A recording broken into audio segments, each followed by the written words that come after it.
Hello student, मैं मुन्ना कुमार और आपका चैनल कल स्टडी पर मैं फिर से उपस्थित हो गया हूं। कल मैं आपको हाइब्रिडाइजेशन और उसके बारे में बताया था कि आपको हाइब्रिडाइजेशन कैसे बनाना है, उसका बॉन्ड एंगल कैसे होगा, इन तमाम चीजों पे चर्चा किया था। और आज मैं और वो वहीं पे मैं खत्म कर दिया था केमिकल बॉन्डिंग को। तो आज एक नया चैप्टर उसी से जुड़ा चैप्टर है, ऑक्सीडेशन एंड रिडक्शन। ठीक है, ऑक्सीडेशन एंड रिडक्शन। ऑक्सीडेशन और रिडक्शन बहुत ही इंपॉर्टेंट चैप्टर है पॉलिटेक्निक के पॉइंट ऑफ व्यू से। ठीक है, ये एग्जाम में काफी ज्यादा सवाल पूछे जाते हैं। ठीक है, तो यहाँ से आपको सवाल पूछने की संभावना 70% से ज्यादा है। ठीक है, तो ये टॉपिक को गजब से है और इसको टॉपिक को समझने का प्रयास करिएगा। मैं बहुत ही आपको आसानी से समझाने का प्रयास करूंगा जो आपको एकदम से एकदम समझ में आ जाए। आप किसी भी तत्व के ऑक्सीडेशन संख्या निकाल ले, किसी भी एलिमेंट का ऑक्सीडेशन संख्या निकाल ले, ऐसे आपको समझाऊंगा। तो शुरू करने से पहले आपसे एक रिक्वेस्ट है कि अगर आप चैनल पे नए हैं तो चैनल को सब्सक्राइब कर दीजिए और अगर आप रेगुलर हैं तो वीडियो को लाइक कर दीजिए। देखिए बाबू, चैनल पर अगर आप नए हैं तो सब्सक्राइब कर लीजिए। क्यों? क्योंकि यहाँ से आपको पॉलिटेक्निक के पूर्ण सिलेबस की तैयारी कराई जाएगी और तो और यहाँ आपको पॉलिटेक्निक से जुड़े हर नोटिफिकेशन दिया जाएगा और काउंसलिंग भी ऐसे जगह करवाया जाएगा ताकि आपका पॉलिटेक्निक में कंफर्म हो जाएगा एडमिशन। ठीक है, इसलिए ध्यान दीजिए कि आपके लिए बहुत ही इम्पोर्टेंट है और फॉर्म बहुत जल्द भराने वाला है, तो इसकी तैयारी आप जोर शोर से करते रहिए। ठीक है, बहुत ही जल्द फॉर्म भराने वाला है, आने वाले हैं इसके नोटिफिकेशन, तो बहुत ही जल्द आने वाला है। इसलिए आप पढ़ते रहिए, तैयारी करते रहिए। ठीक है, तो आइए शुरू करते हैं बाबू की पढ़ना क्या है हमें। तो देखिए यहाँ पे oxidation and reduction, oxidation and reduction, ये देखिए ऑक्सीडेशन एंड रिडक्शन, हिंदी में ऑक्सीकरण एवं अवकरण। ठीक है, इसको आपने पढ़ा होगा, ऑक्सीकरण अवकरण करके पढ़ा होगा। ठीक है, ऑक्सीकरण पढ़ा होगा, उसके बाद अवकरण पढ़ा होगा, उसके बाद उपचयन है, अपचयन है। ऑक्सीकरण संख्या को ही ऑक्सीकरण को ही उपचयन कहते हैं और अवकरण को ही अपचयन कहते हैं। ठीक है, ये जनरली एनसीईआरटी का वर्ड है। ये एक जनरली एनसीईआरटी में वर्ड है। ये वर्ड हमेशा एग्जाम में पूछा जाता है, ऑक्सीकरण उपचयन और अपचयन का परिभाषा पूछा जाता है। ठीक है, तो ये यही हमारा शुरू कर रहे हैं, यही हमारा चैप्टर का नाम है ऑक्सीकरण एवं रिडक्शन, ऑक्सीकरण एवं अवकरण, उपचयन और अपचयन, ये हमारा चैप्टर का नाम है। एग्जाम में गजब ये भी सवाल लेकर आता है। ठीक है, तो यहाँ देखिए, यहाँ मेन बात ये है ऑक्सीडेशन नंबर्स क्या है या ऑक्सीडेशन स्टेट, ऑक्सीकरण अवस्था, ऑक्सीकरण संख्या। ठीक है, अब कह रहा है कि परमाणु पर उपस्थित आवेश को ऑक्सीकरण संख्या कहते हैं। परमाणु पर जितना आवेश उत्पन्न होता है उसे हम ऑक्सीकरण संख्या कहते हैं। क्या कहते हैं? उसे हम ऑक्सीकरण संख्या कहते हैं। परमाणु पर जितना आवेश उत्पन्न होता है उस आवेश को हम क्या कहते हैं? ऑक्सीकरण संख्या कहते हैं। अब परमाणु पर अब बात कर लेते हैं परमाणु पर। तो परमाणु पर जैसे यहाँ पे देखिएगा बाबू, ये है NaCl। ठीक है, अब यहाँ पे एक तत्व यहाँ पे है सोडियम। ठीक है, और यहाँ पे है क्लोरीन। दो तत्व हैं, ये दोनों तत्वों के बारे में मैं बात करता हूँ। तो मान लीजिए सोडियम पे +1 और यहाँ पे -1, तो इसके ऑक्सीडेशन नंबर क्या है? तो number oxidation number of sodium, oxidation number of sodium, sodium के ऑक्सीकरण संख्या कितना है? तो इस पर +1 है। कितना है? +1 है। और क्लोरीन का ऑक्सीडेशन नंबर कितना है? क्लोरीन का ऑक्सीडेशन नंबर कितना है? इस पे -1 है। कितना है? -1 है। तो वैसे हम बता सकते हैं कि किसका ऑक्सीडेशन नंबर कितना है। देखिए ही वहां पे अल्युमिनियम Al2O3, इसका ऑक्सीडेशन नंबर कितना है? तो इसका ऑक्सीडेशन नंबर पता करते हैं। ये अल्युमिनियम और यहाँ से ऑक्सीजन, तो देखिए बाबू, ये यहाँ इसका 3 है तो यहाँ पे +3 हो जाएगा और इसका यहाँ पे 2 है तो यहाँ पे -2 हो जाएगा। संतुलित कर दीजिए तो 3 दूना 6 और 3 दूना 6 और हुआ हो गया ठीक है। तो ऑक्सीडेशन नंबर ऑफ अल्युमिनियम तो कितना हो जाएगा 6 प्लस इसका कितना हो जाएगा ऑक्सीजन का कितना हो जाएगा तो ON ऑफ ऑक्सीजन ये कितना होगा 3 दूना 6 माइनस ऑक्सीजन। देखिए ऑक्सीडेशन संख्या जितना दोनों का हमेशा क्या होता है समान होता है, बस एक पॉजिटिव में होता है एक निगेटिव में होता है। इसीलिए ऑक्सीकरण संख्या को दर्शाने के लिए एक पॉजिटिव और एक निगेटिव की जरूरत पड़ता है। ये पॉजिटिव हो गया और ये निगेटिव हो गया, यहाँ देखिए पॉजिटिव हो गया ये निगेटिव हो गया। तो ऑक्सीडेशन यहाँ पे सोडियम का ऑक्सीडेशन संख्या कितना है नंबर कितना है +1, क्लोरीन का कितना है माइनस, सेम एकदम होता है। प्लस और माइनस की संख्या क्या होता है समान होता है। ऑक्सीडेशन और रिडक्शन की संख्या क्या होता है समान होता है। चलिए इसके रूल्स देख लेते हैं। कुछ रूल्स है ऑक्सीडेशन संख्या और रिडक्शन संख्या निकालने का कुछ रूल्स है, उसको पहले जान लेते हैं। ठीक है, जैसे देखिए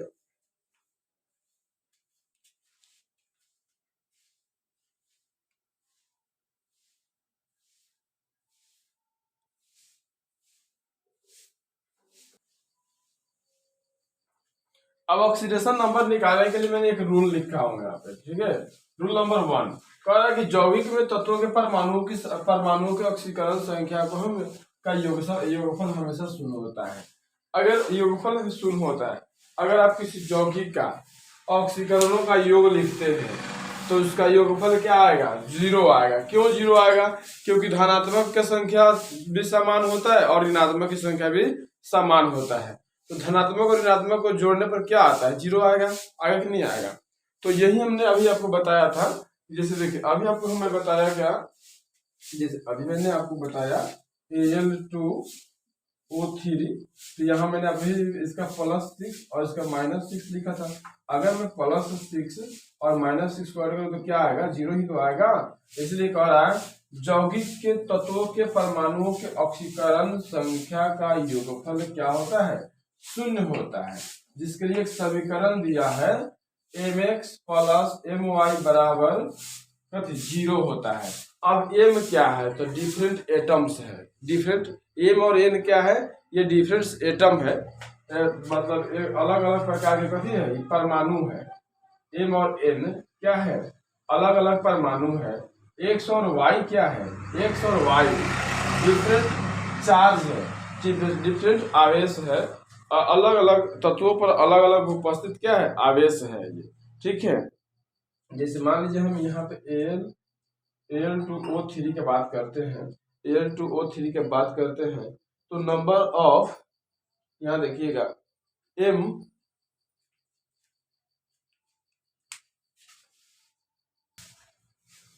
तो देखिए जैसे यहाँ पे Al2O3 है तो हम मान लेते हैं कि m हो गया L, इसकी संख्या कितना है 2, O हो गया N, इसकी संख्या कितना है 3। अब यहाँ x हो गया बाबू। इस पे एक आवेश की बात करते हैं तो इसको हम x मानते हैं, इसको हम y मानते हैं। तो x का आवेश कितना है x पर आवेश +3 था, कितना था +3 था, तो यहाँ पे 3 लिख लीजिए। और यहाँ पे y का आवेश कितना था तो -2 है तो 2 लिख लीजिए। अब चलिए इसको एक समीकरण में बैठा दीजिए, समीकरण में बैठा दीजिए तो m के जगह पर हो जाएगा 2 और x की जगह पर हो जाएगा 3 प्लस यहाँ पे हो गया इसके जगह पे हो गया 3 और इसके जगह पे हो गया -2 और बराबर 0। तो दोनों चीज दूना 6 और -6 तक कितना आ गया 0। तो ऑक्सीडेशन आवेश क्या हो गया हमारा 0 हो गया, यानी कि आवेशों का मान हमारा क्या हो गया 0 हो गया। तो नंबर ऑफ अगर हमें ऑक्सीडेशन संख्या निकालनी है किसी तत्वों के ऑक्सीडेशन नंबर निकालने, जैसे देखिए बाबू यहाँ पे H2SO4 है, H2SO4 है। अगर ये देखिए H2SO4 सल्फ्यूरिक अम्ल होता है बाबू, सल्फ्यूरिक अम्ल होता है, सल्फ्यूरिक एसिड होता है। ठीक है H2SO4, तो ये आप सल्फ्यूरिक अम्ल को देख रहे हैं।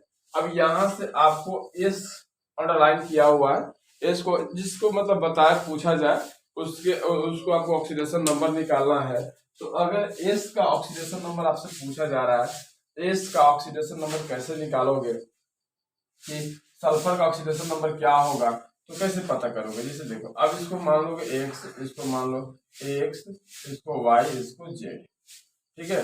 तो एक्स का गो है तो 2x, वाई का गो है तो एक गो है तो वाई, प्लस जेड का गो है तो 4 गो जेड। अब बराबर क्या लिखते हैं? 0 लिखते हैं ना जी। तो देखिए, अब हाइड्रोजन के परमाणु वैलेंस इलेक्ट्रॉन कितना? +1 होता है, लिख लीजिए प्लस चार्ज कितना होता है? +1। अब इसको तो हमें पता नहीं है तो वाई को वाई रहने दीजिए। ऑक्सीजन का तो पता है ना जी, -2 होता है तो -2 यहाँ पे रख दीजिए, 0 हो गया। एक से ही यहाँ गुना करते 2 हो जाएगा, प्लस वाई प्लस 4 -4 दूना 8 बराबर 0। अब यहाँ देखिएगा, यहाँ पे 2 8 में से 2 घटेगा तो कितना आ जाएगा? -6 प्लस वाई, -6 प्लस वाई बराबर कितना? 0 बराबर कितना?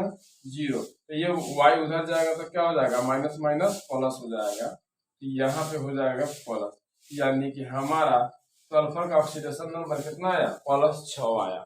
अब यहाँ पे जो है सल्फर का ऑक्सीडेशन नंबर मुझे कितना पता चला? हमें सल्फर का ऑक्सीडेशन नंबर हमें पता चला कितना? 6। तो आशा कर रहे हैं कि आपको समझ में आ रहा होगा ये बातें। अब देखिए, यहाँ पे जेड को मैंने x माना, हाइड्रोजन को हमने x माना, और सल्फर को y माना, और ऑक्सीजन को z माना। तो हाइड्रोजन का होता है 2 गो तो 2 गो लिख दीजिए, सल्फर का हो 1 गो तो 1 गो रहने दीजिए, ऑक्सीजन का होता है 4 को 4 से गुना कर दिए। ये सबका आवेश होता है, ये सबका आवेश होता है। तो हाइड्रोजन का आवेश हमें पता है 1+1 होता है, सल्फर का नहीं पता तो छोड़ देते हैं। यहाँ पे ऑक्सीजन 4 को 4 लिख दिया, ऑक्सीजन का माइनस होता है तो -2 हो गया, 1 से 2 में तो 2 हो गया, ये का 13 हो गया, 4 दूना 8 हो गया, 8 में से 2 गया -6 बचा, तो -6 प्लस वाई बराबर 0, तो माइनस इधर जाएगा तो प्लस हो जाएगा, तो वाई बराबर हो गया +6। उसका ऑक्सीडेशन नंबर किसका? सल्फर का। क्लियर? समझ में आया होगा? चलिए बाबू, अगर समझ में आया होगा तो वीडियो को लाइक कर दीजिए। चलिए, एक ऑक्सीडेशन आपके लिए देता हूं निकालने के लिए।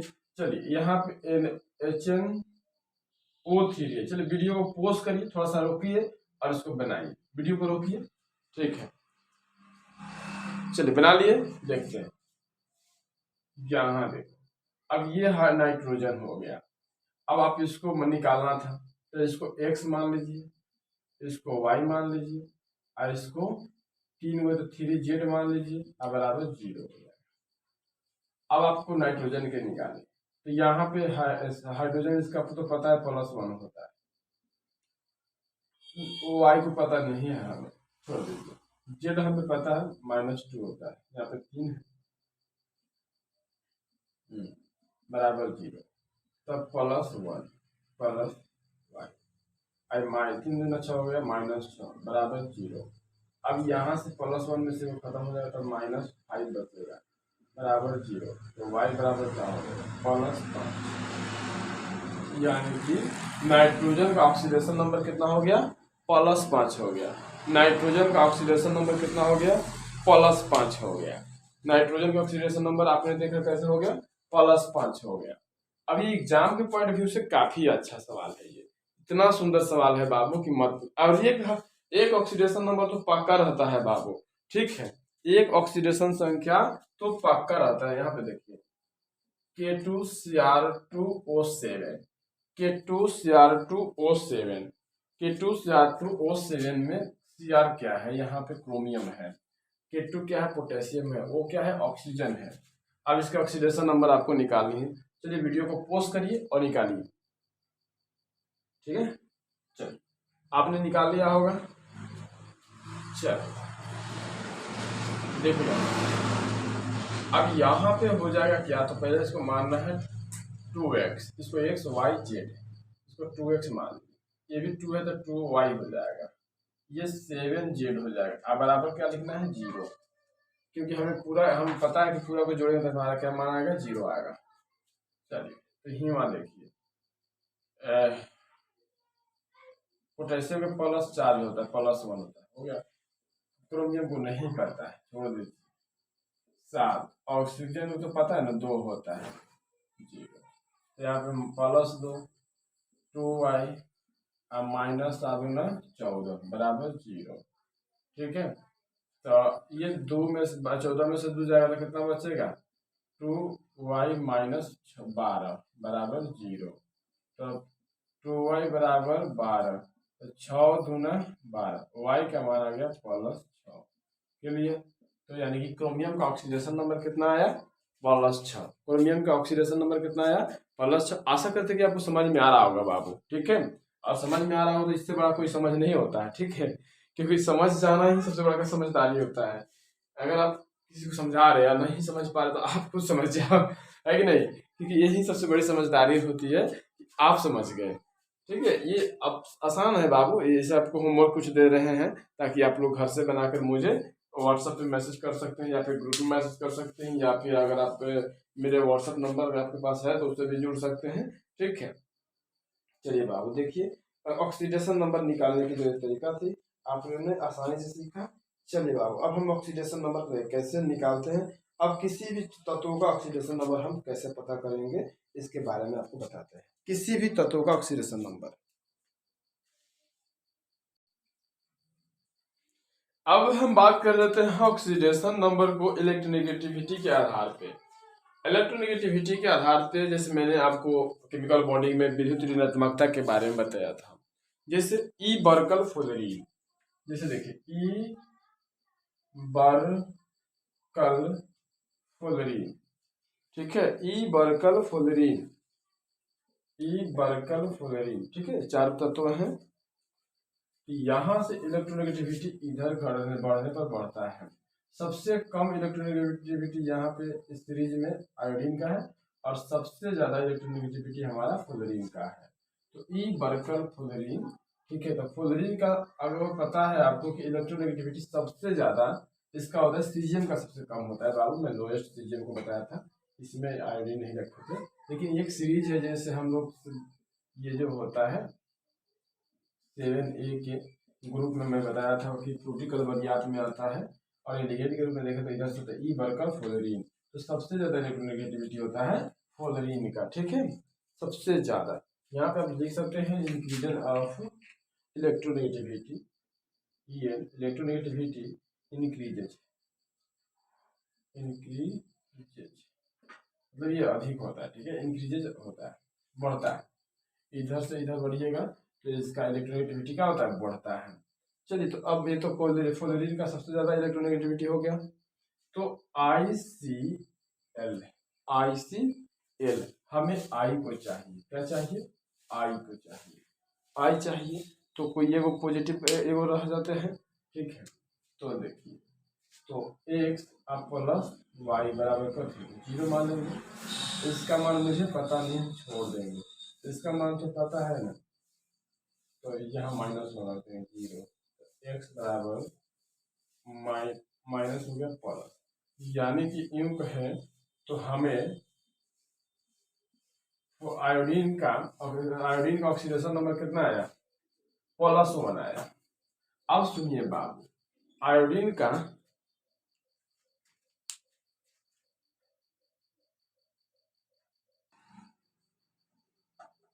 अब देखिए आयोडीन का अभी आपने देखा ये निगेटिव ही होता है, लेकिन इस ऑक्सीडेशन नंबर क्लोरीन के कारण, क्योंकि क्लोरीन का इलेक्ट्रोनेगेटिविटी ज्यादा होता है, तो क्लोरीन के कारण इसका क्या आ गया आयोडीन का पॉजिटिव आ गया। अब इसके जस्ट एक नीचे इधर देखते हैं बाबू, अगर हम ICl कर दे और यहाँ पे इसको अंडरलाइन कर दे और इसका हमें निकालना हो तो देखिए बाबू, अब इसका ऑक्सीडेशन नंबर आपको निकालना है तो x + y लिख लीजिए। ठीक है, x + y = 0 लिखिए। अब इसका ऑक्सीडेशन नंबर आपको निकालना है। ठीक है, तो यहाँ देख लीजिए, यहाँ पे देख लीजिए, यहाँ पे रख देंगे, यहाँ पे +1 अब +y बराबर 0, तो y बराबर आ जाएगा -1। इसका ऑक्सीडेशन नंबर देखिए बाबू, लाइन कट जाने की वजह से इसके फ्लैश को जला कर रिकॉर्डिंग किया जा रहा है तो अभी नहीं हो पा रहा है। तो मिलते हैं, इतना आज के लिए बस इतना ही, मिलते हैं अगले वीडियो में। ठीक है, तब तक के लिए धन्यवाद। जय हिंद।